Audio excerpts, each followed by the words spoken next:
Nakauwi na sa bansa ang OFW na ina ng criminology student na namatay sa hazing sa Quezon City. Hiling niya mas mabigyan ng pangil ang batas na nagpapanagot sa hazing. Nasa frontline ng balitang yan si Justine Punsalang. Sa airport pa lang, hindi na nakapagtago ng pagdadalamhati si Cheryl Bravante.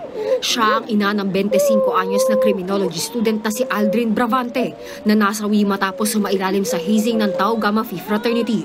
Isang buwan pa lamang ang nakakalipas nang huling umuwi si Nanay Cheryl para sa libing ng panganay na anak. Sa pagkakataong ito, balik Pilipinas ulit siya para naman kay Aldrin. Lunes ng gabi raw sa Oman nang tawagan siya ng kanyang pamilya para ibalita ang sinapit ni Aldrin.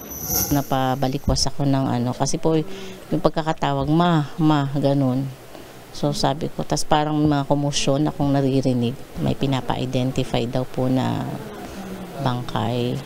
So parang binuhusan na naman ako ng po. Kasi nga po, di ba kamamatay lang ng panganay ko 2 months ago. Ipinagtataka rin daw ni Cheryl kung bakit sumali sa fraternity si Aldrin gayong isang semester na lang ay graduate na ito. Nangako pa nga raw siya na uuwi siya para makadalo sa graduation ng anak. Sabi ko, pipilitin ko kahit ako pamasahe ko sarili. Makikiusap ako, maka-attend lang ako ng graduation mo. Marami raw pangarap si Aldrin tulad ng pagiging pulis, pagtuturo at pagpapaaral sa mga kapatid. Kaya ganoon na lang ang panlulumo ni Nanay Cheryl nang makita ang mga labi ng anak. Hiling niya makulong lahat ng sangkot sa panghihizing sa anak.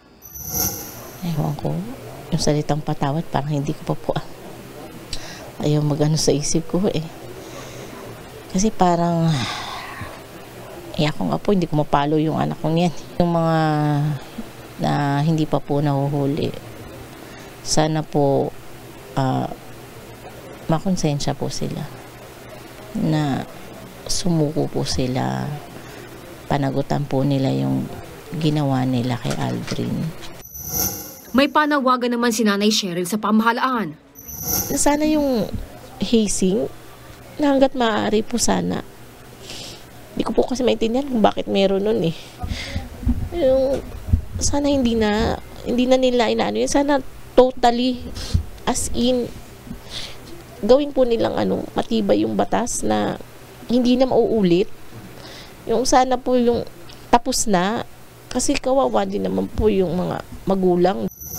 Samantala, nangako ng tulong ang Overseas Workers Welfare Administration sa pamilya Bravante. Inaayos na ng pamilya ang libing ni Aldrin sa susunod na Huwebes. Nagbabalita mula sa Frontline, Justine Punsalang, News 5. Mga kapatid, Cheryl Cosim po. Iba na ang may alam at may pakialam sa panahon ngayon. Para sa tuloy-tuloy na balitaan sa Frontline, mag-follow at mag-subscribe sa social media pages ng News 5.